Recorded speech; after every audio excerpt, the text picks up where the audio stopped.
for a long period of time, and I'll try to keep them brief. So this is a Journey of an Aesthete. This is a new podcast. Yes. And I want to say that of all the people I could possibly have on this show, I can't think of anybody more appropriate or emblematic in terms of what my mission is and my project is. Because I think I first discovered you, of course, like a lot of people in 1992, right? From your Care of the Soul. Yes. And when that came out, I believe that was a revolution in nonfiction writing in the United States. I'll go so far as to say that. In other words, I think it was the writing, the beauty of the prose, and the writing was on such a high level. And I think at that time, I don't think I'd come across anything quite that good.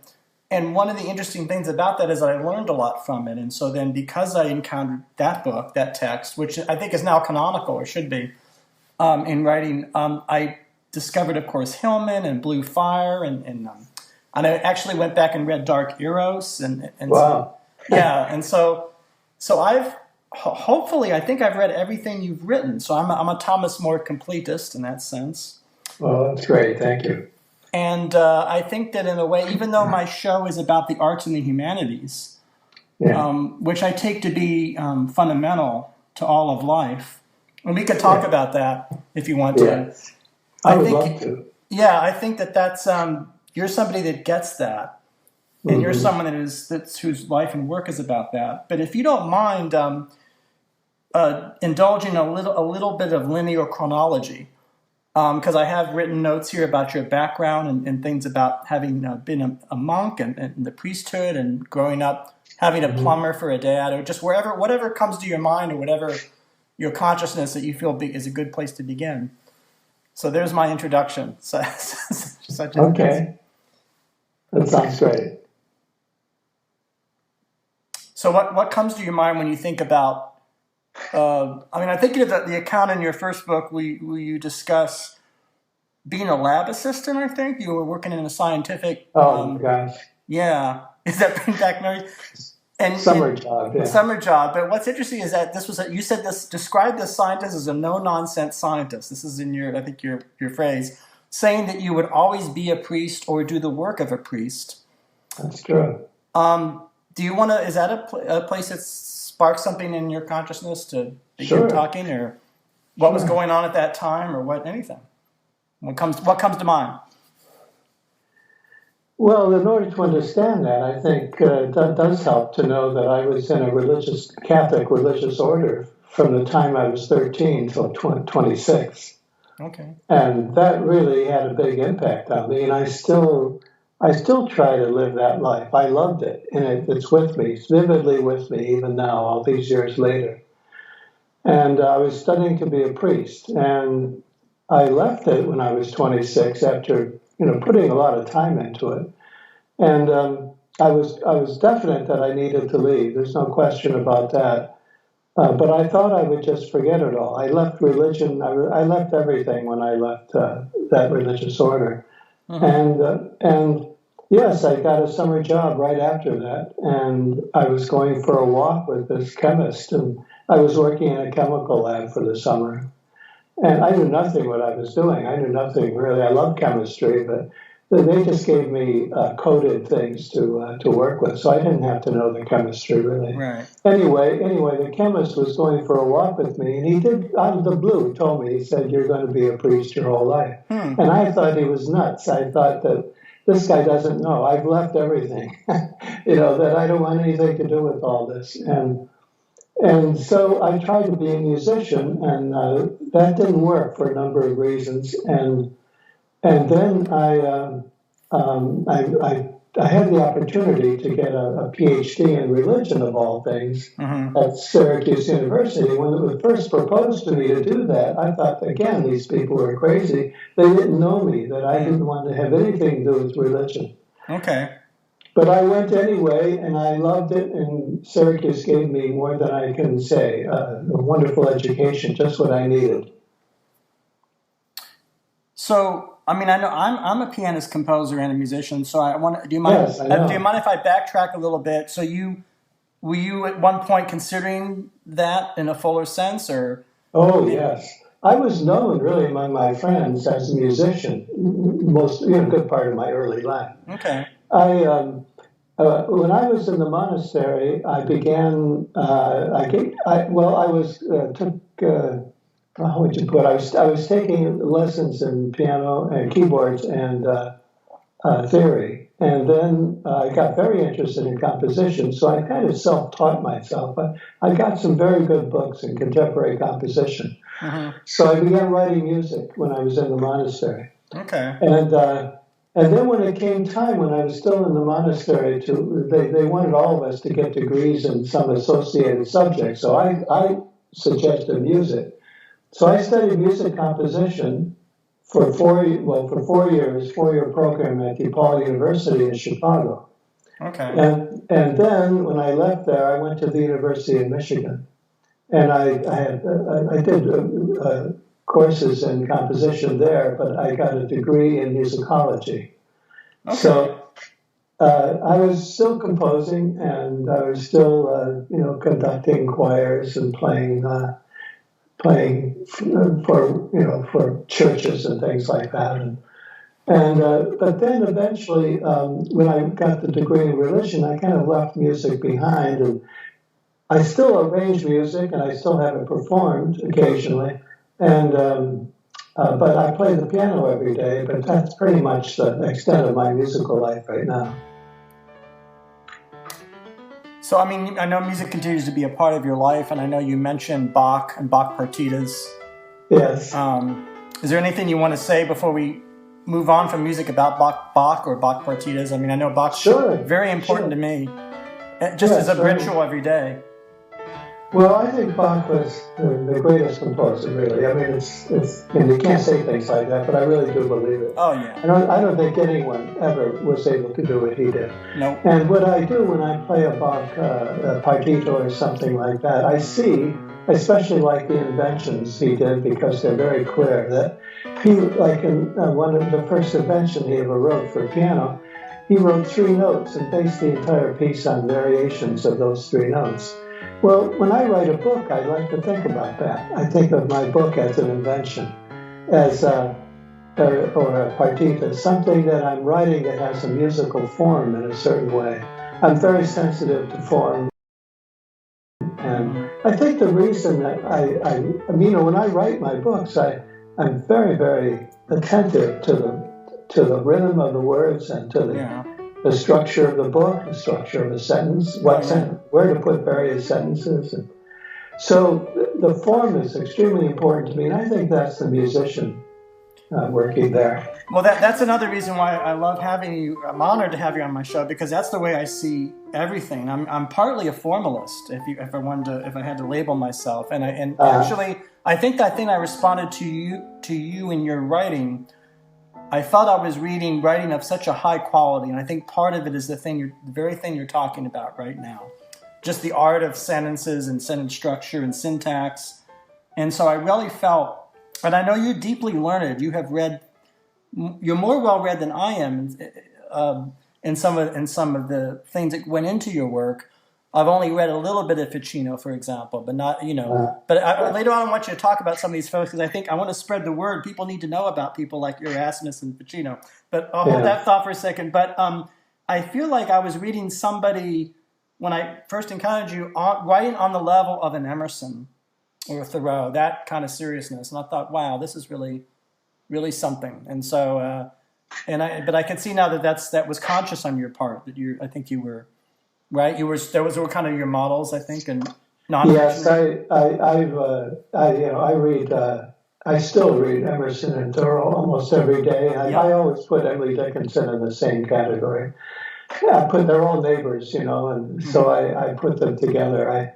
To me, they are what they were doing with religion was so similar to me, and they are models for me. And they're also models to me for the influences. They were very influenced by what was going on in Europe and in the East, by the way, too, Eastern religions. both of them, and all of them. And I'm also influenced by the way they approach writing. So Thoreau is, my writing is not, I don't think you'd say that it's studied or terribly stylized. I try to make it very simple so that people can read it. But within that, I try to put some art, try to do it carefully and thoughtfully. So what I try to do in all my work essentially is to speak to the average person and yet not give up the art and the intellect that's in it.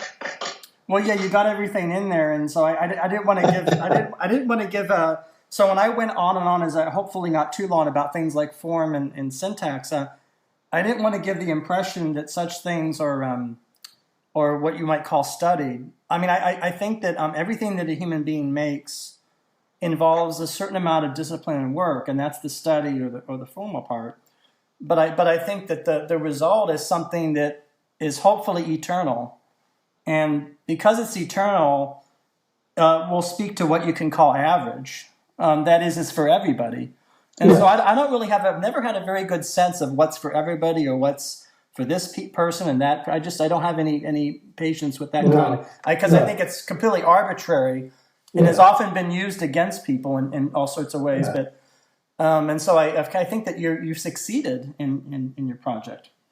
And I don't do it that consciously. I mean, I don't try to write down in any way. I don't try to be popular. And that's obvious, I think. Yeah. And yet, I'm not an academic, and so the academics have a lot of trouble with me too. Do they? So, not really. I mean, they respond quite well, but not as academics. Yeah. I've been waiting for years and years to be offered a job somewhere. On the other hand, my family and all of my family members are artist types, and we all strive not to have jobs in our lives. Well, yeah, it's interesting because a lot of times people are in the academy, I think, because that's the only sort of place for them for what they're doing. Sometimes, Yes, I suppose, yes. That's a big question, I know, in music, does it help, does it ruin a composer to be teaching at a university? Sometimes people ask that question.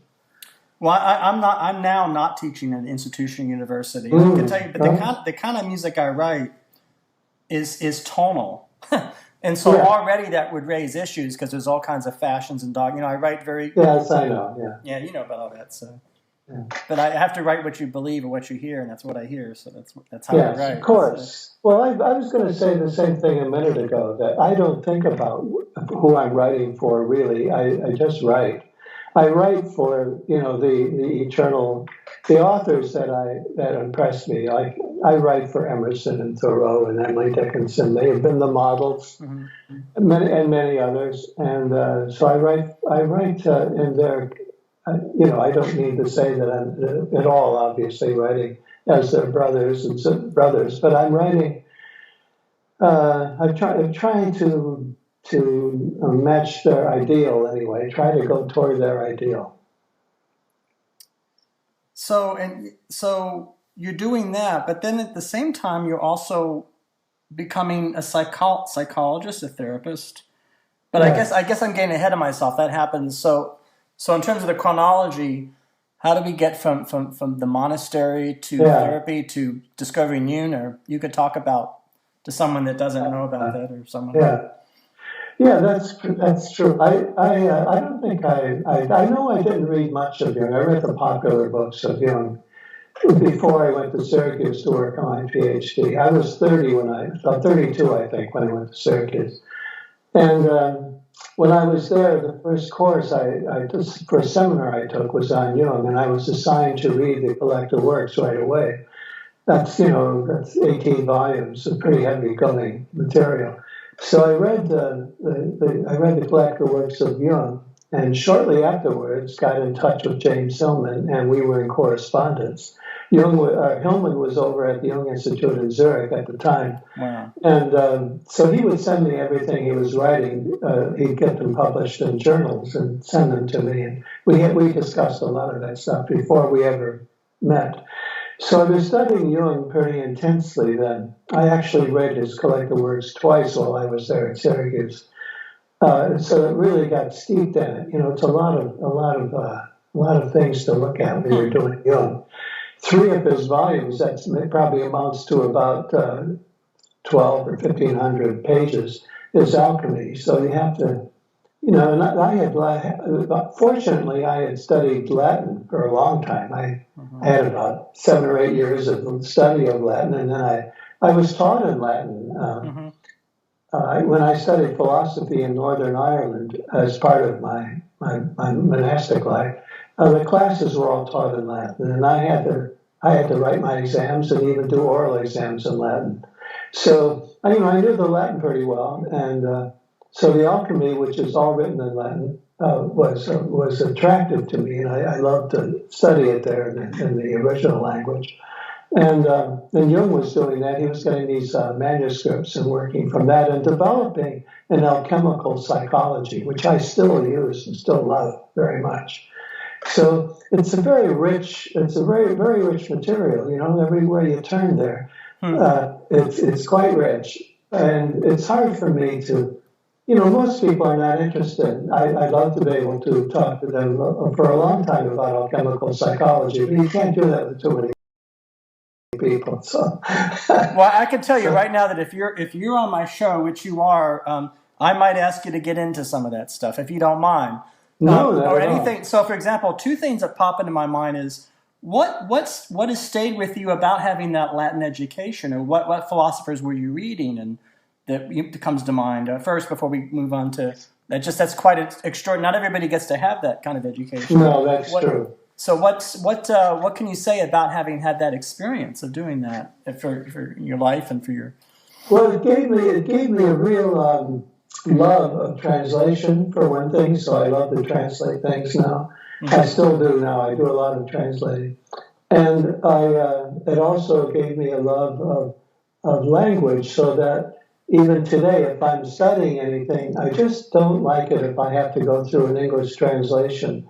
So I have trouble. I do my best with some languages that I don't, have no acquaintance with. But the Latin and Greek are languages that I can get along with fairly comfortably. And so I love to work in that. So I keep looking for Latin sources. Now, as you were saying, when I was at Syracuse, I came across the writings of Marsilio Ficino, who was living in the 15th century in Italy, and he was trying to introduce the concept of soul to his society. He was going away from universities who were very interested in Aristotle, who was kind of a scientific philosopher. Yes. And he was interested in Plato, who was more of an aesthetic philosopher. And so he wanted to, and Plato wrote a great deal about soul and about therapy. Did he ever? Or did he ever? That's a whole. We opened up. We're talking about Aristotle and Plato, and my show is called Journey of an Aesthete, and I'm on a journey, and you're on a journey.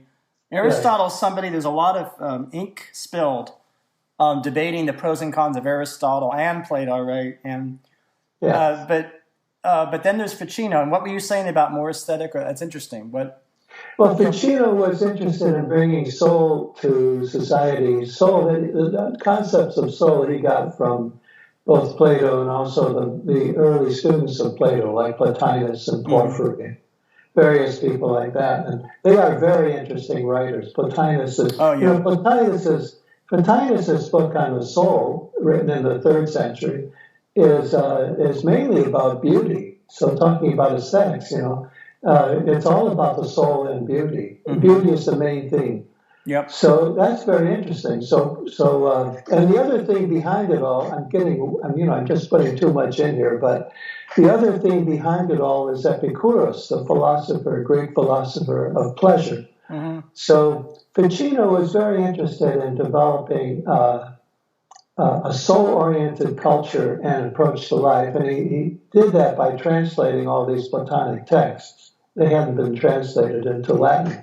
So he did that, and he also wrote commentaries on them. Mm. And so he was teaching this, and people like Botticelli apparently studied with him. I don't know if we have absolute evidence for that, but it's Wow. pretty clear that he did. Ficino just had a group of people meeting regularly to discuss the soul. And that's what I do. That's right. I'm not a university. I gather people together and we talk about the soul. Well, that's what we're doing this morning. That's right. We're doing this morning. We're doing the Platonic Academy this morning. Yeah. Well, for people who aren't quite as initiated or knowledgeable about soul, spirit, and body, is this a time? Would this be a good time to get into details about that, or do you want to wait? Sure. Because I think there's a lot of I think misconceptions. Well, I should say that there's all sorts of misconceptions about theology. On an earlier show, I said there's a lot of bad theology out there. Oh, yeah. Just bigoted theology. I mean, you call it literalism. Is that your term? Because I remember in your first book, I think you said the sin of the age is literalism. That's a sentence. Yes. Is it, even though you wrote that 30 years ago, is it still true, right? Oh, absolutely. Sure, absolutely. That is the problem, the big problem. We don't have a poetic mind. Hillman talked about that. He talked about the poetic basis of mind was his phrase. And we don't have a poetic way of seeing things, and therefore we take everything literally and don't really see deeply enough into what's going on. This is, by the way, where the psychotherapy comes into it, because going back to my writing, with all of that interest in the form, the fact is I'm a therapist as I write. That's right. And that's very Platonic. I think Plato was a therapist, and he defined the word therapy, meaning service or care. And so that's what I try to do. I try to care for people's souls as I write. And the response I have got over the past 30 years from people reading these books, or almost 30 years, is that they do take them as therapy. They see them as, sorting out. That's an alchemical term. Sorting out their lives and sorting out their emotions, and that's the first step in alchemy, is to sort out. So sorting out is a phrase that you say has a lot of roots going back. It's an ancient. You say it's an ancient formulation. Yes, it is. In the alchemists used two words for it. One was separatio, separation. It doesn't mean the same as the English word exactly. It means separating things out. And solutio, which means solution, but not the resolution of a problem, but putting something into solution. Like in chemistry, you make a solution and you put material into a solution, into a liquid of some kind, and you get a solution. So that's what solutio is. So it's all about sorting out so that you can see things better, see what's going on in particular, what's happening. Like if you just have emotion, if you say you're depressed, that doesn't take you very far. So if you sort that out into its narratives, into the stories, into its history in your life, or the history of depression generally, you do all that sorting out, you're much farther ahead. Is what you're talking about connected to at all? I'm going to ask you a question. To what William James was discussing when he discussed concepts and percepts, you think? Or is it different? I really don't know. You don't know? I don't know James. Okay.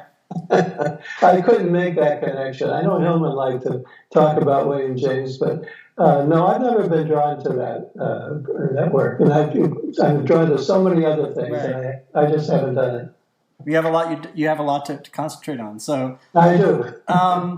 So getting back to literalism being the sin of the age, I think that. So where do you see literalism at work? If that indeed is just at whatever comes to mind that you could say, oh well, this is an example of people. Well, all you have to do is read the newspaper and see how people are interpreting things, like how we're interpreting the political situation in the United States today. It's people are recognizing that there is division and there's polarization in the society, but they don't take it much deeper than that, to really explore the whole idea of polarization. And it's all about how many people do it and who's right and who's wrong. That's all quite literal. Yeah. That means it's not going deeper into the story, the narrative we are in. Partly you get into that through history. So we can look at the history of our country and how we have been polarized in the past And what it is about the United States, what is it about our people that could be polarized in this way? That hasn't been explored. So there's a tremendous amount of work to be done there. I should say so. So you're discovering Hillman. Now, did you read Revisioning Psychology before it was published? Were you? I read articles that it was based on. Yeah, like I read about. There's a chapter on polytheism, a section on polytheism, psychological polytheism in his book. Well, I read his essay on polytheism before that book came out, and the same with the other sections. Each of them, pathologizing and seeing through. I read those before they came out, but he told me he had an editor working with him there to try to make his ideas a little easier to digest and take in. And so it was interesting to read that because revisioning psychology is really not in the tone of James Hillman. It's written with a strong influence of an editor so that he could be as clear as he could be. Even then, it's a bit of a challenge, but it's clear. I've always found Hillman very easy to read. There are other writers I find difficult to read, but I know some people find him difficult. But I think maybe he and I were good friends, so we understood each other, and also we had a somewhat similar background. He went to Ireland as I did. He studied at Trinity and Trinity College in Dublin. And he got that classical European education. He also went to the Sorbonne. He had that strong European background, which I got from my experience in a religious order that was founded in Italy and had a strong Italian theme to it. Yeah, so Hillman, I find Hillman really joyful to read. I mean, I haven't read everything he's written. I remember that book, We've Had 1,000 Years of 100 Years of... Yes. Psychology in the World is what is it? We've had 100 years of psychotherapy and the world is getting worse. The world is getting worse, and that's a fairly accessible book. You can read that, and that's very accessible, very.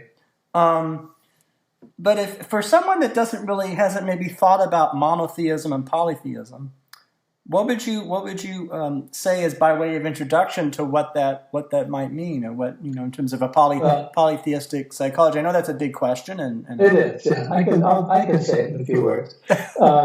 The idea of polytheism comes from Greek religion, among other religions, that people honor, recognize different deities and gods. Now, you've got to think about that a bit. And we tend to be literal there, too. There are these gods in the sky somewhere, sitting on clouds. It's not that. It's that there are certain powers and focal points of experience and of life that have a power that they are not in our control. And so we see them as people have seen them as gods. But we don't have to be quite so naive about that and recognize that polytheism is a view of life, looking at life and seeing that there's not just one thing, one principle that controls it all, but there are many things going on at once. There's Aphrodite and sexuality and pleasure, and there is Mars with aggression. All of these things that we find in astrology as well. So polytheism, as someone presents it, means that we ourselves are multiple. We have multiple things going on within us, out of our control, and we have to really honor all these different claims on us. And you can't just try to get it all under your control into one monotheistic package. You have to live somehow with multiplicity within yourself, and then with diversity in the world around you. Hillman's idea is that if you can't live with your own diversity, you're going to have trouble with diversity in the world around you. Wow. Well, it seems like that comment from Hillman is one that could have been written for today, August 5th, 2019, right? Yeah, absolutely. Because diversity is a buzzword. But I often think we're superficial or shallow about it. What about spiritual diversity or diversity of interiority? It's always about diversity of very large groups of people. Yes, it's all out there. Everything today, the way we look at things, it's all outside of us. We don't see that there's an inner life and an outer life that are connected to each other. and you can't really understand one without the other. You can't really become able to live with diversity in the world if you can't have that freedom to find a multiplicity within yourself. If you're always trying to be fully in control of yourself and have a very strong ego, then you're not going to be able to appreciate the diversity of people. On the other hand, if you do see how wonderful it is to be such a diverse person yourself, you will enjoy and really revel in the diversity that's around you. Mm-hmm. Well, you mentioned Aphrodite. I want to mention an essay you wrote as part of your book, Re-enchantment of Everyday Life, on Marilyn Monroe. You wrote a chapter, an essay on Marilyn Monroe. I forgot that. Well, I haven't forgotten, and I've been. I mean, that's a beautiful piece of writing. I mean, because that connects. I think that was in The Soul of Sex. I'm sorry, that isn't Re-enchantment of the World. But you remember when you were doing book tours of that, you talked about revisiting Hal Ashby's movie Shampoo. Oh yes, that's right. Which is one of my favorite Ashby movies. Yeah. And so that's a way of talking about how works of art, even popular works of art, can actually have depth in them if they're well made. So what comes to mind about that? You could maybe mention Marilyn Monroe or mention Shampoo or anything. Sure, I can. Yeah, Marilyn Monroe was a person who understood, especially if you read her writing, her words. She was very, very intelligent, and not in an academic sense, but she really had a lot of insight, and she understood her role. That her role was to be a goddess, as they said, rather than a human being. And she once said, and I quoted her about this, that she put her makeup on. Maybe excessively, so that the people far away could see her and see who she was. I think when she says something like that, she's saying, I am not in charge of my life. Somehow or other, this goddess, some goddess has come along and wants me to be her servant, and I have to be this for the people out there, and I'm going to do everything I can to work at myself so I can be, manifest that to the world.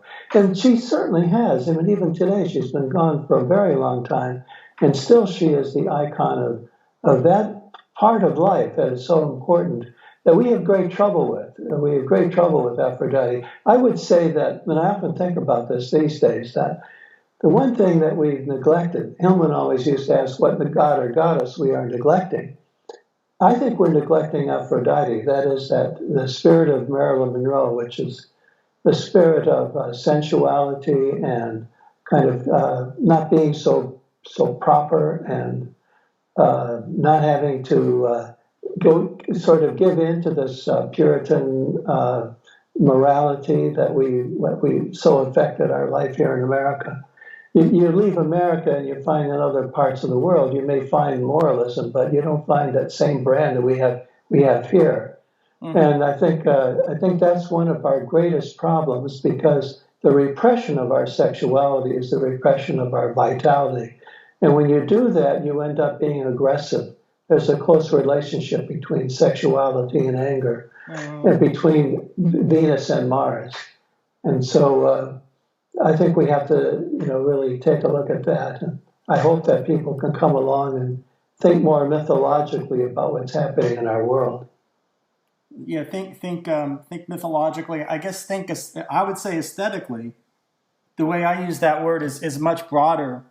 A lot of people, when I'm, how many times I've had to define the word aesthete for people. I can only imagine. I'm telling you, I have this podcast, and I get people shake their head, and what's that, and aesthetics and all that. But maybe that's why I'm doing it. Maybe that's part of the point of having the thing is to sort of get people to get in touch with that.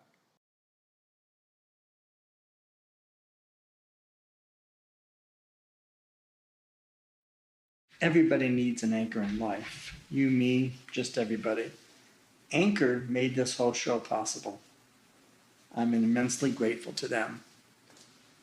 You too can use Anchor to make your own shows and create your own vision. Download the Anchor app or go to anchor.fm to get started. Thank you. I was going to say, the very first, when we began our conversation, how much I like that title. I like it very much because who in the world talks about aesthetics these days? And that's one way to bring Aphrodite back into the world, to be concerned about the aesthetic life.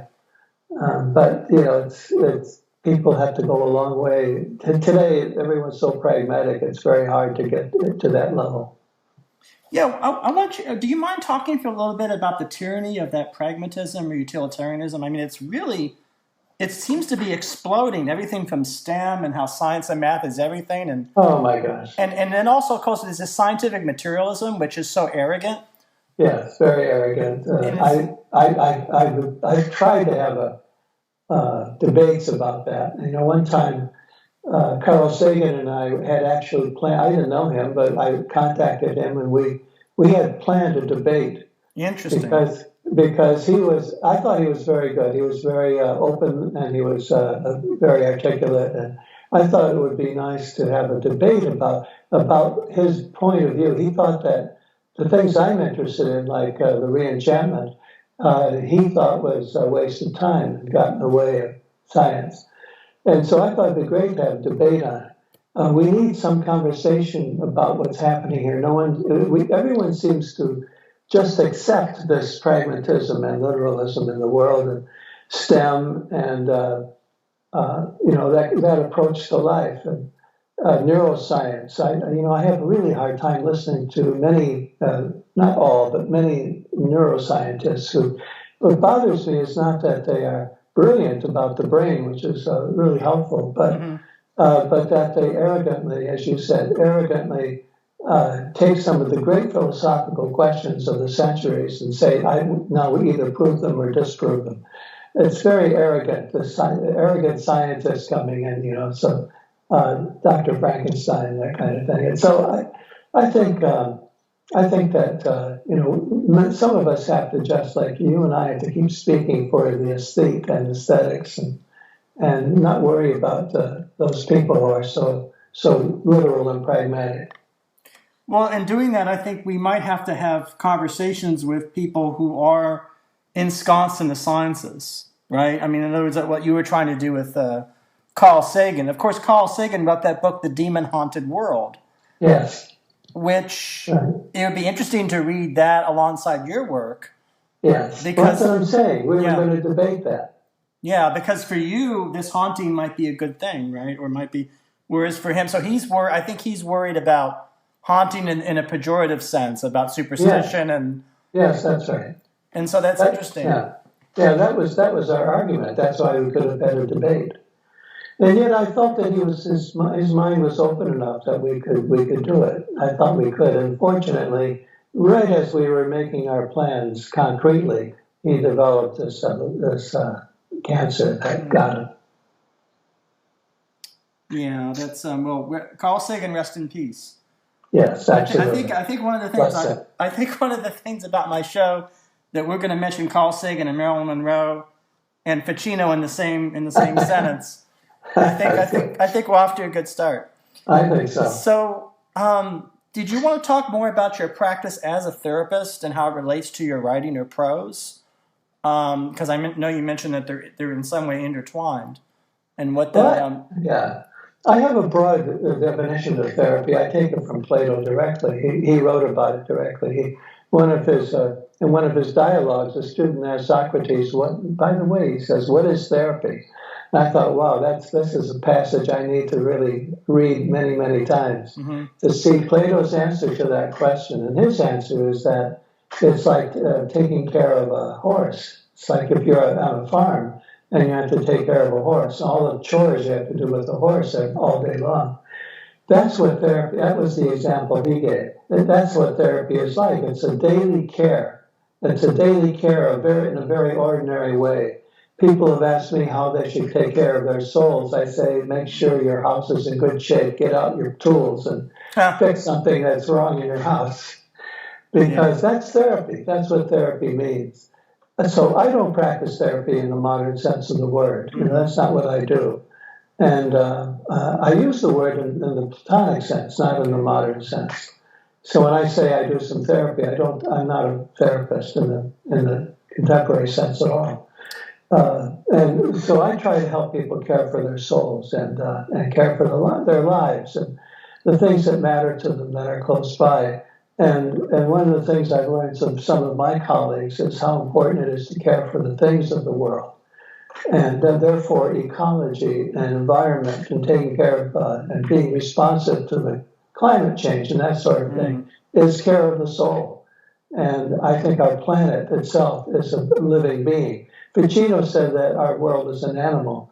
I think that really is a very interesting thought. So we have to care for that animal, and we have to care for all of us in it and all the things in it. And that's a big job. So we need soulful buildings that are cared for. Their soul is cared for regularly. We need soulful roads and highways. We need soulful kitchen utensils. All of this. And I think a lot of people who have lived on this planet have shown us, with the way they've designed these things, that they see that they are related to the gods. That it's all together, and it all has a soul. So soulfulness and soul music, which I love, and is a big. So obviously, soul music, rhythm and blues, comes to mind. I wanted to bring up again the movie Shampoo. I don't know why. I don't know, because I think you gave a story illustration about something about the character in that movie, and the reason why I mentioned that particular film, well, I could have mentioned any film, is because a lot of times people today get very worked up when they review a movie or a book about whether the movie or book is liberal or conservative and all that sort of thing and what it means. And I thought that you had a way of looking at that movie that was special, that you saw the essence of that, what that picture was about. So, do you mind? I have to dredge that up. I can't even remember writing it. I do remember writing something about it, but I can't remember the point I made. I know there was a specific point. I felt that, for one thing, taking care of your hair is really a very important thing to do. I've written several articles over the years about the bathroom and about shampoo and oils and fragrant oils, and Ficino was very interested in fragrances as part of the soul care, and so I got that partly from him, directly, understanding that when you are concerned about your hair, and these young people, if they stand in front of a mirror, young men and young women, looking at their hair and getting it just right and getting the right way of shaping their hair and so on, that is caring for their soul in a very deep and important way.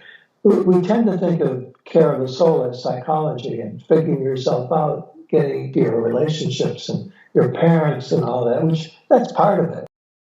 Yeah. But it's also very important to get your hair the way you want it. And if your hair is thinning, to be worried about it, well, to do something about it.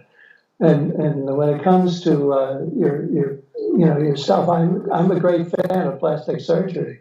I think anything we do to about our appearance, and that's aesthetics as well, it's very important for the soul. It's not superficial. It's more important than many of the things we consider essential. Yeah, well, I actually remember... So shampoo fits into that. Well, I remember exactly what you said since you asked. You said that the main character, the Warren Beatty character, was in trouble. You described him as really, really depressed and going through a I guess, a spiritual crisis. And you noted that every time in the movie he looks at Lee Grant's hair or looks at Julie Christie's hair and becomes involved in that, he comes alive, that there's something really, right. He has a breakthrough in those moments. And you said that was some key to the story or the narrative of the film, but that's what you said. Yes, that's right. Well, the hair then becomes, it's the doorway to the soul. Caring for your hair is the door, or other people's hair. I mean, being a hairdresser is quite interesting. It's a great profession. It's a very soul profession because hair means so much to people. It means so much aesthetically, how it looks and how it changes color and all that kind of thing. It's very, very important. And so in general, what I've written about is how important the bathroom is, or it might, where we care for our bodies, very important room in the house. And therefore, I think we should give special care to it, that it's a place we want to be and take care of our bodies. And that's it's something that's neglected, because I know from when I was in the monastery, we were told once, I remember one day, the word came down that we're not allowed to use shampoo anymore. We had to use bar soap to wash our hair. This was considered more austere, befitting a monk. Right. And me and my fellow colleagues, we thought it was crazy, that was really, really going over the edge. Someone really must have flipped out when they had to come up with that idea. So but you can see that on the level of a very spiritual person might think it's good not to take care of your hair. Mm-hmm. And because they're out of touch with the soul. If it's too spiritual, they get out of touch with the soul. The soul really needs shampoo. And right. I think that well, I mean, yeah, that's something that I imagine many audiences or people, this tension between spirit and soul. Do you want to talk a little bit about that, the spiritual life and the soulful life, and I guess the thing you just mentioned just now about question of balance going in one direction or the other? Anything that comes to your mind on that subject? Because I know that's, yes. If you're not tired of talking about it, although I think... Of course not, of course not. No, when I first came across this concept, I got a little bit in Jung, but especially Hellman wrote an article early on in his career called Peaks and Veils. Yep, I read that. Yep. Yeah, Peaks and Veils, about the spirit and the soul. And that really, really changed my life, my approach to things. It took me a long time to really grasp at what it implied, but over the years it's become more and more important.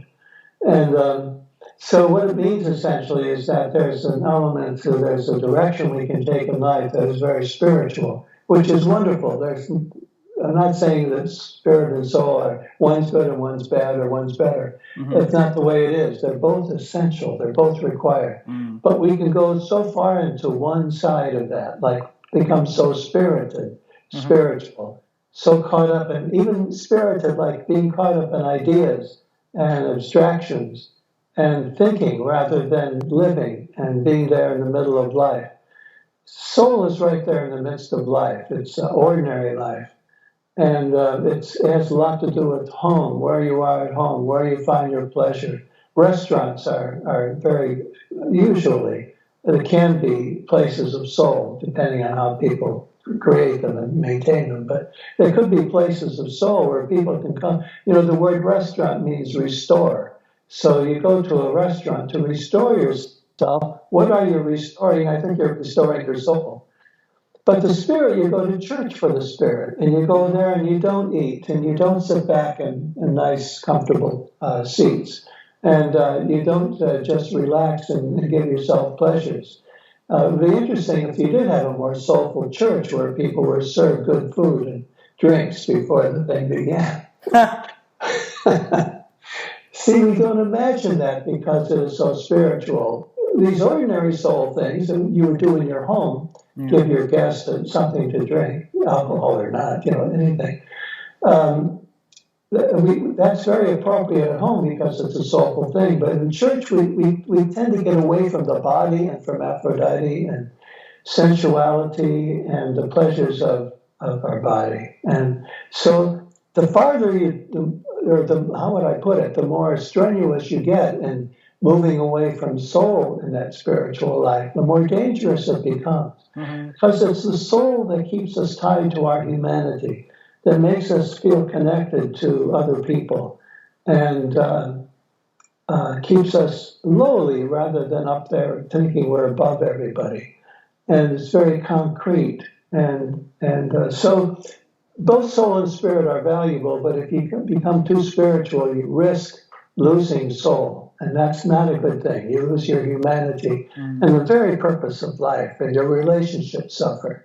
And you can become depressed because loss of soul can lead to depression. Mm-hmm.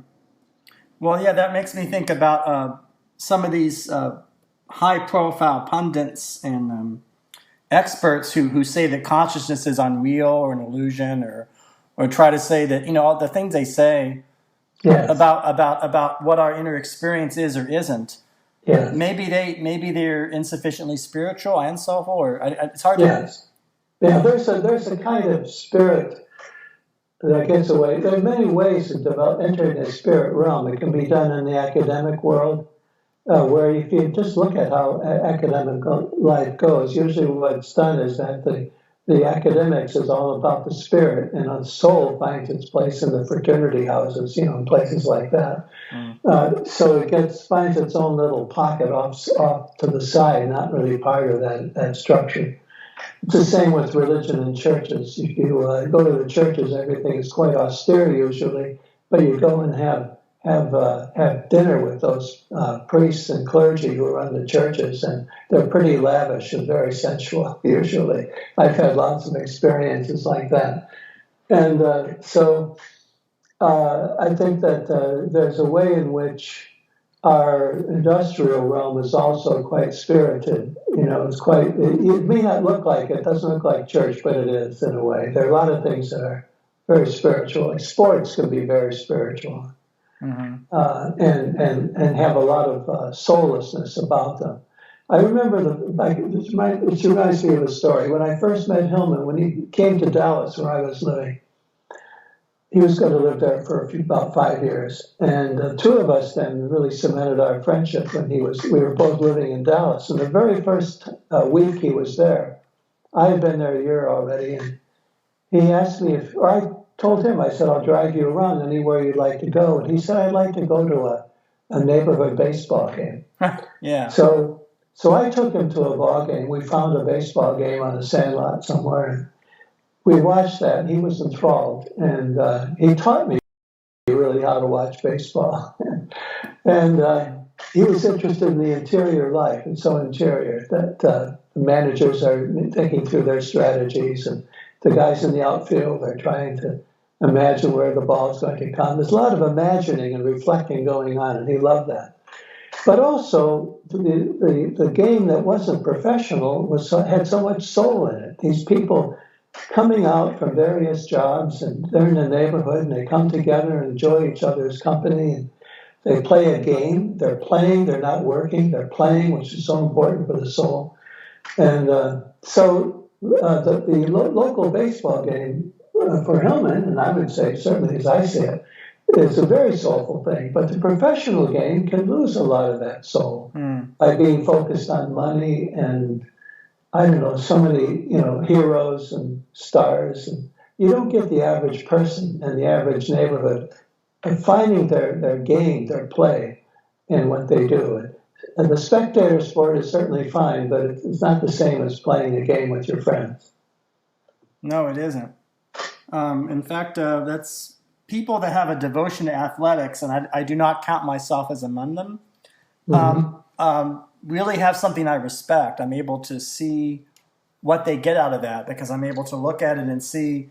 I'm also interested in works of art about athletes. It's an interesting hobby. So I watch movies about sports. I'll go see Moneyball or see. I watch Friday Night Lights, which is a TV. Even though I have zero interest in the sport itself, I like the human stories. I think in part because it's so important to so many people, and that's my way of trying to understand what that importance is or enter into that. That's right. I feel the same. I think that one thing you can do, and this is a kind of general psychological principle, you can give yourself a taste of the sports. For example, I play golf, and I've explored golf as a game, as play, as a ritual, and I've really looked at the language and history to have a sense of this sport. So I picked it up originally for my health, to be able to get outside and walk and be. Just walking down the road doesn't do it for me. I need more motivation. So I enjoy that game, and I enjoy the history. I go to Scotland sometimes, and I talk to people there, and where golf is really a serious thing in their families. And I love that family tradition. And it's not the same as the country club in America, where you feel that at least it used to be kind of a just for the wealthy, something like that, or a different class, or excluding various people like women, or race, or being racist, and things like that. That's not really essential to the game. It's something else that accrued to it. But I find that playing this game, and also having studied it, I've even given golf retreats, retreat for people who golf. and talk to them about the imagery of it. And, when I did that, before we went out to play every morning, we'd have an hour session talking about our dreams of that night. And my idea was to go out and play golf and be in the game with the dream fresh with us and connected, our deep life connected to the play. So you can do these things in a way that brings soul to your life, I think, but they also can be done in a way that avoids the soul.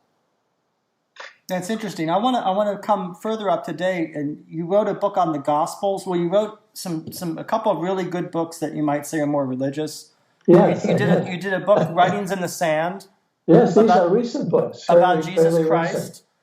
And then you wrote a book that has one of the greatest titles ever. Actually, the content of the book I like very much is called A Religion of One's Own. Yes. Which I think you take from Virginia Woolf, A Room of One's Own, maybe. Yes, I certainly do. Do you want to talk a little about either of those books? Because they're so important. Yes. Writing in the Sand is a very important book for me. Very few people have read it, but that's a matter of art. Thank you. I'm glad to hear that. It's my take on who Jesus was and what he was trying to do.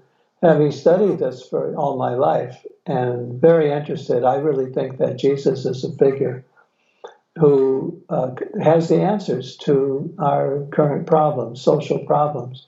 But they're very simple, and they go against the tradition. I think Christianity really does not represent Jesus very well. Nope. Does not represent the Gospels. I mean, there are some beautiful aspects of Christianity, and I certainly don't want to be critical of it generally, but a lot of things have gone on from the very beginning in history of Christianity that were anti-gospel. They didn't have the spirit of the gospel in them.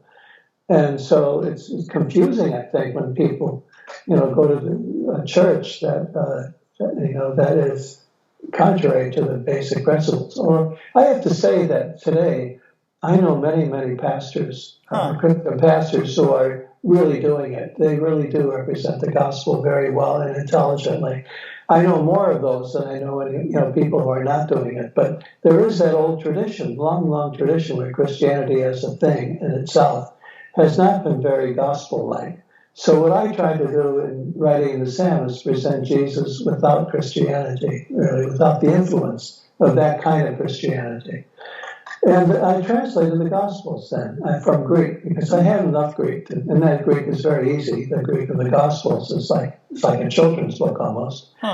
And so I translated the Gospels because I felt a lot of key words were not being translated properly.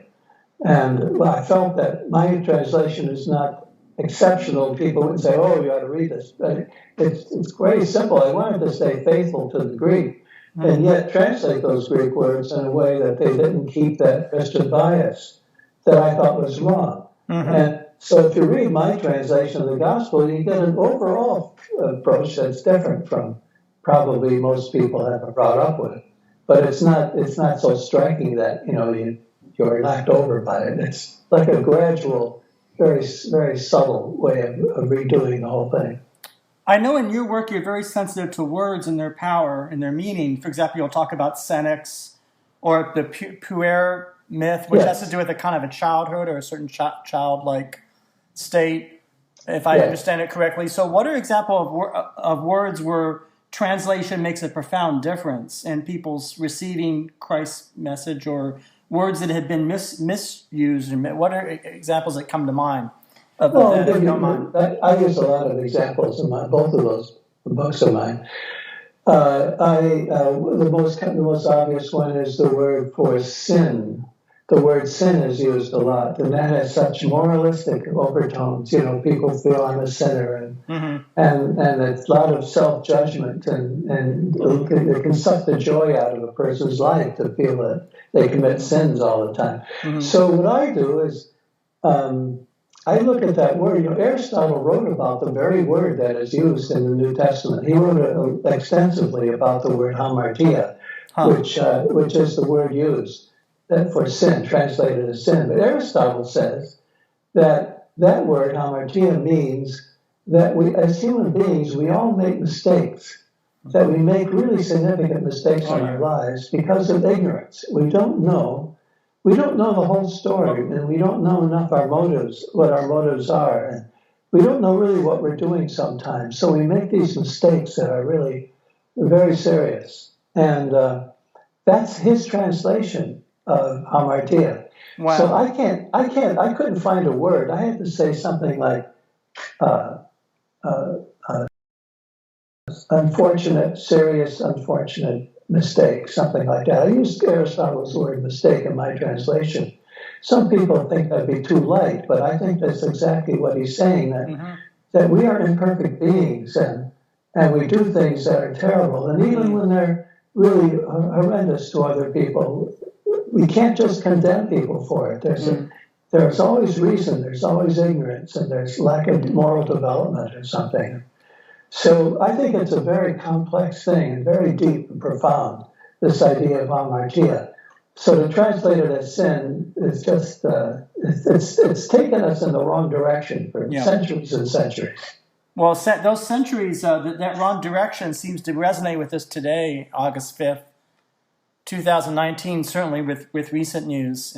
And so, I think this is an area in which I can't think of a better person to be talking about such things than you, because I feel like it's timely. I would say it's both eternal and timely. It's timeless and timely, right? It's both. Because I think we're always suffering. Sometimes when really bad things happen, we often wonder, well, why is that happening? We get angry and we seem to be confused, almost as if we're shocked into sometimes numbness, or we try to figure out what's going on. But that might connect to your work on the Gospels, because I think Jesus discussed the nature of all, right? All, right? Am I correct about that? And he talked about not knowing what they do or knowing what they do, and right? And you mentioned the word ignorance. Is that connected to that deep problem, or? Oh yes, I think it's connected to it. I think that's what Jesus says. They don't know what they're doing. They don't know what they're doing. That's the whole point. We don't know what we're doing. And the people who are now, a lot of people are coming out with their guns and shooting innocent people in places, and it's been going on for a while now. It's like it's a new thing, and I think you could say they don't know what they're doing, and they kill themselves afterwards. It's like saying, "Look, I'm really crazy. I don't know what I'm doing here, but I'm expressing something." And what they are expressing is not just themselves, not just their own psychology, but society's problem and society's issue. They are serving, in a way, they are representing society. Society has been killing its citizens anyway. How many corporations have been willing to poison the atmosphere, to poison rivers, and to send out things into the world, food and pills and things like that they know to be harmful to people, and the profit has blinded them. They don't know what they're doing either, but they are killing people in much larger numbers. So it's part of society. Maybe these people are showing us that we are murderers, and we have to really change that and become more sensitive to how we treat people. And you can't excuse it anymore, and you can't just look away. So is your hope that we will receive this news in that kind of way, rather than a defensive way and try to pick enemies? Yeah, so find who's to blame. We are to blame. The enemy is us. We are to blame. And we have to look at ourselves. That's the point. We have to look at ourselves and see, what are we doing? Are we enjoying some things that we like, even though they are killing other people? Are we enjoying things even though people are working, how many hours a day in factories that are dehumanizing for the things that we have? That's going on all over the world, and we are not looking at a lot of it. And it's going to cause psychosis, it's going to cause breaking out. People are going to be violent because they just can't contain it all, can't contain it anymore. But we have to look at ourselves. We can't just look at the individuals to blame. And I think that's the Jesus message. Jesus' psychology, I think, is very interesting and right on. He has been made invisible. People haven't wanted to look at his message. And so instead they have adored his person. They have put him on such a high pedestal in order not to have to listen to the teaching because it's too difficult. It's a very challenging teaching. Love your enemies. He says that, love your enemies. Well, who does that? Give me an example of that. There are some spiritual people in the world who do that, but not a lot of us, not a lot of people who say that they follow him. They follow him, they have glorified him as a way to avoid his teaching, and yet he is his teaching. You can't, if you don't follow that teaching, then, what have you got? You've got your own, you're doing something to yourself. You're avoiding the challenge of life. And that's what we have to do, I think. We maintain our souls by taking on the challenges that are very difficult. This has bothered me, Care of the Soul. Some people look at that as a sweet book. It's not a sweet book. It's a book of challenge. To be able to really care for your soul really means something very challenging. The reason why, excuse me, the reason why I brought that book up in the beginning is because of its tough-mindedness. I mean, if you look in the chapter headings, there's a chapter called Gifts of Depression, which I imagine was controversial maybe when it came out. There's a chapter entitled Jealousy and Envy, Healing Poisons. So it's if you haven't read that book, I'd say go out and read it. It's an achievement. So you're talking about Jesus' message, and my podcast is called Journey of an Aesthete. And your most recent book is about the journey of life, correct? Yes, I guess so. So any thoughts about Ageless Soul and your project in that? Well, the main thing about that book is that it's for young and old, because I see aging. You have to hear this word. Aging can mean at least two different things. It can mean getting old, like you're aging, getting old, or it can mean aging in the sense that you are becoming more mature, riper, more capable, more of an adult. You're actually getting somewhere. And so I use the metaphor, cheese or wine. That aged cheese and aged wine means that its flavors have been brought out. It's better. It doesn't mean that it's just been hanging around for many years. You don't want to go buy a piece of cheese that's just been lying in a store somewhere for 30 years. You want aged, which is a different thing. Aged has to be done carefully and under certain circumstances. And it's the same with us. We age, we become riper, more of who we are, capable of being. We grow up, we mature, ripen as people. That's aging, as far as I can see. That's essentially what aging is.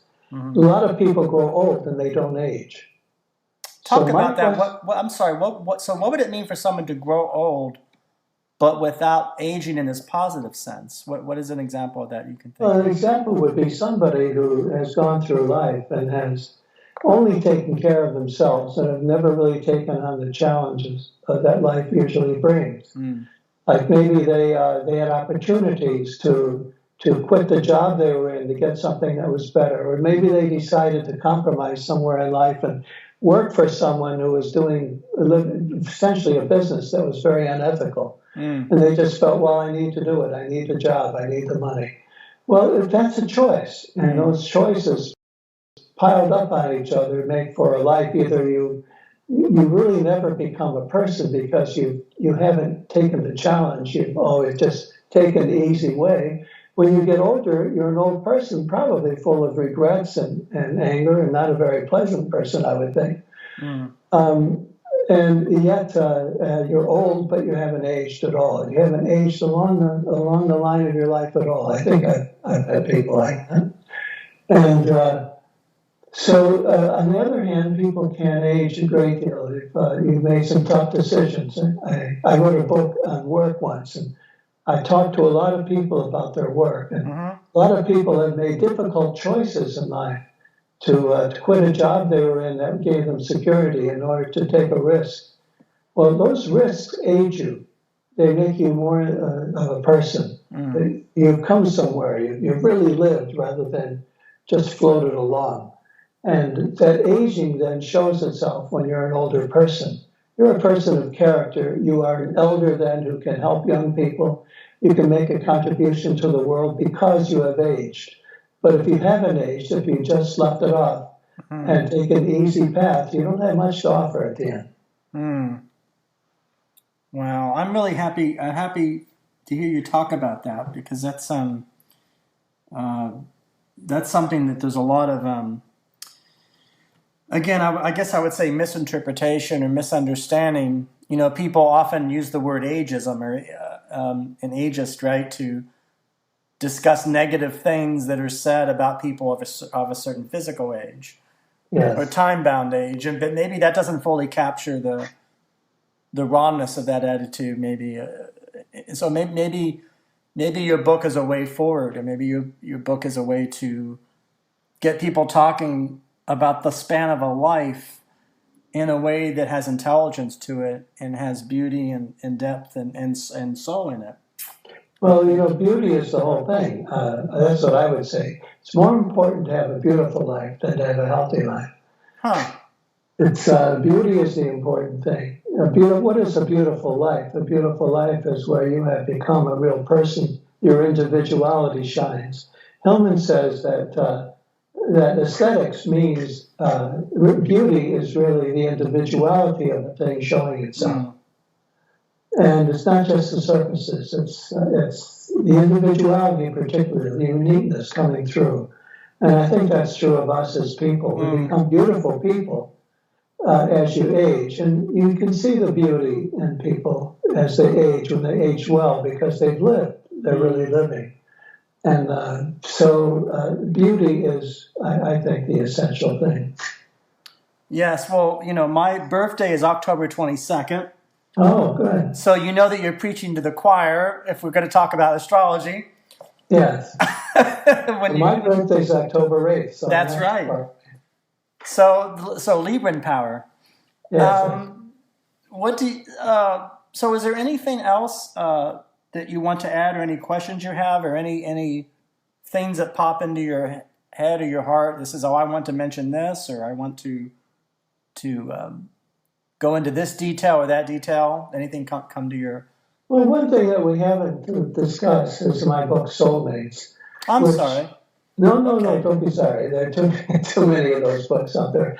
But it's an issue that is important to many, many people, about relationships. Well, let's talk about that, please, then. Yeah, the soul of the relationship, I think, is a very important issue. Yes. And people are confused. And I think one of the reasons is that most of us haven't had an opportunity to reflect on relationships. I don't understand why in school, in high school especially, we couldn't take some time to prepare ourselves for marriage and for relationships. Instead, what we do is expect everyone to work it out for themselves unconsciously. And it doesn't work that way. You have to, everything requires some skill and some reflection, some learning. Learning is so important. So we have to do our teaching much better, and teaching for a relationship. And one of the simple things that's so obvious is to see that relationship is not really about happiness. It's not about just making the people happy and that they found someone who's going to make them happy. But that it's an invitation to live this challenging life in a shared way. And that is not about being happy all the time. That's about being willing to be with someone who will be your companion as you make difficult choices and go through things that are great challenges and initiations in life, like illness or trying to find a career or losing a job or the inclination to move from one place to another. These are major initiations in life that they take us from one phase to another. They age us. You go through an initiation carefully, you've aged. It's so important. So we have a companion for that, and that's very different from looking to the other person for happiness or for our own fulfillment somehow. That's it can't be narcissistic in entering a relationship. And we have to be able to look at that kind of thing and know what to expect and also enjoy the other person as they go through their journey and have to deal with so many things themselves. And you can be the companion and support them in that journey, which is a great satisfaction. So you saw, I'm sorry, go ahead. What were we going to say? That's it. Oh, so you saw your book as a way of trying to heal or trying to correct an imbalance in the way people regarded their relations with other people. That people regarded their relations with other people and either as something only utilitarian, that is something you just got to do because that's what people do in a very shallow way, right? That's one kind of one mistake you can make, or maybe too lofty a way. I don't know. It seems like that. Yeah. Yes. I can see a lot. Well, I called the book Soulmates. I understood and I understand very well that the word soulmate for a lot of people means finding this one person in the whole world to satisfy you. Well, that's an interesting. I like that idea because it brings fate into relationship, and fate plays a very important role. And you have to be there, ready to deal with your fate. And when someone enters your life, to deal with it effectively and constructively, creatively. But on the other hand, I also hear the word soulmates, meaning that whenever we have a mate, a friend, a life partner, that the soul is involved. It's all about the soul, soulmate.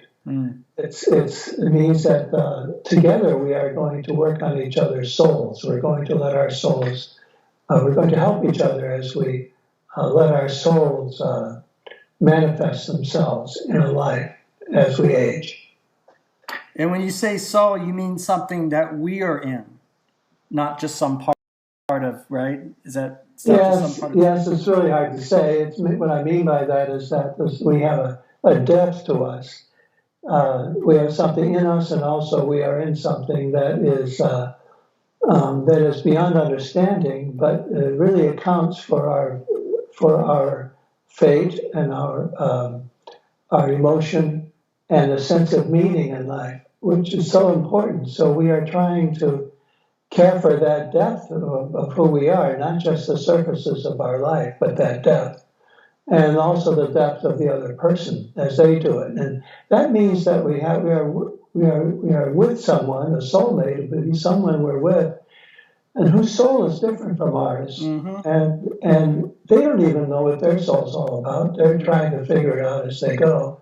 And so we have to allow their mystery, allow them to explore and to make some mistakes and to find their way. And if we can do that as a companion, I think that's the best kind of relationship. Wow, that's a great place to best place mystery. So allowing the mystery of another person to come forward.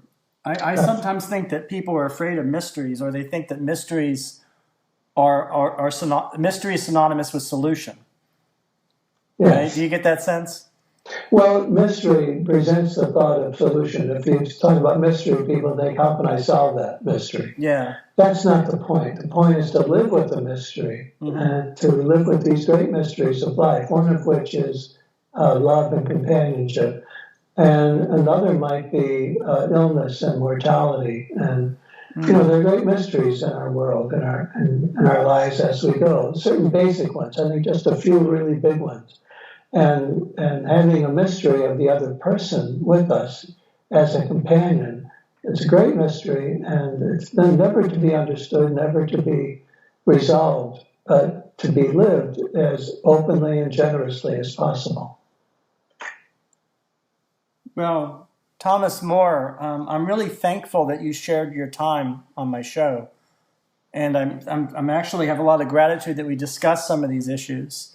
They might actually be more pressing now than at other times, and so I want to thank you for that.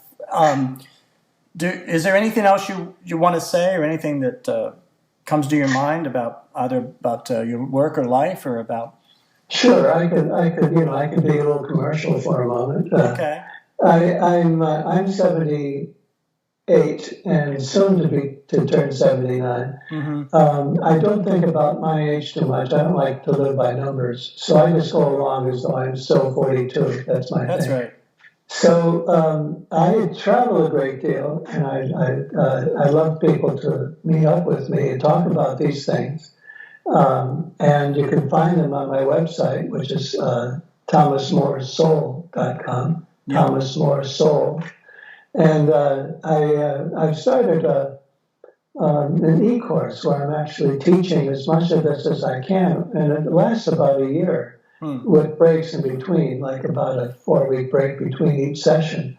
And I've done one session now, and I feel so strongly about that. Okay. I've always been a teacher, and I really, yeah. That's right. So I'm really interested in getting these ideas out so other people can teach them and make them present in the world.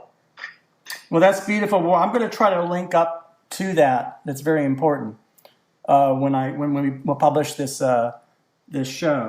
Thank you. I will do that. And anything else, any other ideas you have, I will try to honor those as well. But again, many thanks for going on the journey of an aesthete with me. Fellow aesthete. And and fellow Epicurean, I think. Yes, Epicurean. So thank you, Thomas. Thank you very much, Mitch. I appreciate the work you're doing very much. That's why I'm here. I appreciate it so much, and we have a lot in common. Yes. So I feel very good and really enjoyed talking with you. Thank you. I enjoyed it too. Thank you. Have a good day. Okay.